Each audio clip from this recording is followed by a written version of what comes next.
आप लोगों ने खाना खाया? Yes sir. क्या क्या खाया? हाँ, पूड़ी कैसे होती है? ऐसे होती है? है ना? पूड़ी है, रोटी है ना? इस प्रकार से होती है। अब यदि हम देख रहे हैं ये पूरी जो है या रोटी मान लें, तो ये पूर्ण इकाई है ना?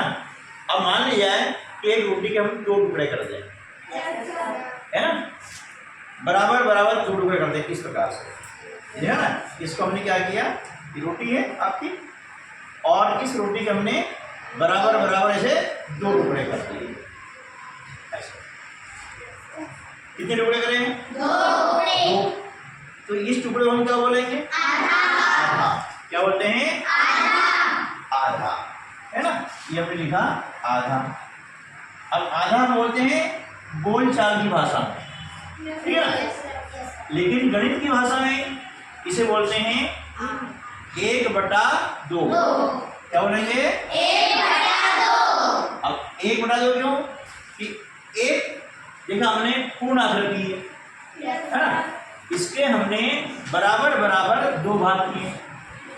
अब 2 भाग में से 1 भाग हम बात कर रहे हैं, तो हमने क्या लिखा? 1। कुल कितने भाग हमने करे हैं? 2 करे ना? तो नीचे लिखा हमने 2। इसी क्या बोलेंगे? 1/2। क्या बोलेंगे? 1/2। अब ऊपर जो संख्या लिखते हैं इसे हम कहते हैं अंश, और नीचे जो संख्या लिखते हैं उसे कहते हैं हर। क्या बोलते हैं? हर। यानी इसे बोलेंगे भिन्न। क्या बोलते हैं? भिन्न। भिन्न हमेशा 1 से छोटी होती है। भिन्न क्या बोलेंगे? 1 से छोटी। जो 1 से छोटी होती है उसे भिन्न कहते हैं, ठीक है? अब देखा जिसके 2 भाग करे हमने, 2 भाग में से 1 भाग लिया, तो इसे हम बोलचाल भाषा में क्या बोलते हैं? आधा। और गणित की भाषा में क्या बोलेंगे? 1/2। अब इसमें 1 क्या है? अंश है, और 2 क्या है? हर। ठीक है। अब इसी प्रकार से यदि मान लिया जाए कि हमने इस रोटी के बराबर बराबर 3 टुकड़े करे। कितने टुकड़े करे हैं? 3। ये रोटी वही है। अब इसी रोटी के हमने 3 टुकड़े करे हैं, ठीक है ना? तो अब 3 टुकड़े करे हैं, तो एक टुकड़ा क्या कहलाएगा? 1/3। शाबाश। क्या हो जाएगा? 1/3। 1/3। 1/3 क्यों हुआ? क्योंकि हमने इसके बराबर बराबर 3 टुकड़े करे। तो कुल भाग करते हैं उसे लिखते हैं हर रूप में, ठीक है? और इन कुल भागों में से जिस भाग की हम बात कर रहे हैं उसे लिखते हैं अंश रूप में।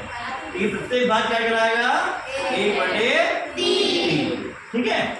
अब मान लिया जाए इसी प्रकार से हम जो है इसके 4 टुकड़े करते हैं। कितने टुकड़े करते हैं? 4। अब ध्यान रखिएगा, टुकड़े होना चाहिए बराबर बराबर, है ना? ये देख रहे हैं ना, ये हमने 4 टुकड़े कर दिए, ठीक है? अब 4 टुकड़े में से हम एक टुकड़े की बात करेंगे, इसे क्या बोलेंगे? 1/4। बिल्कुल सही है। क्या बोलेंगे इसको? 1/4। तो सही है ना? Yes sir. है ना? कुल जो भाग करते हैं उसे हम कहते हैं हर। किसी भी वस्तु के कोई भी इकाई हो उसके बराबर बराबर जितने भाग करते हैं वो लिखते हैं हर के रूप में, और उसमें से जितने भाग हम विचार में ला रहे हैं वो लिखेंगे अंश रूप में, ठीक है?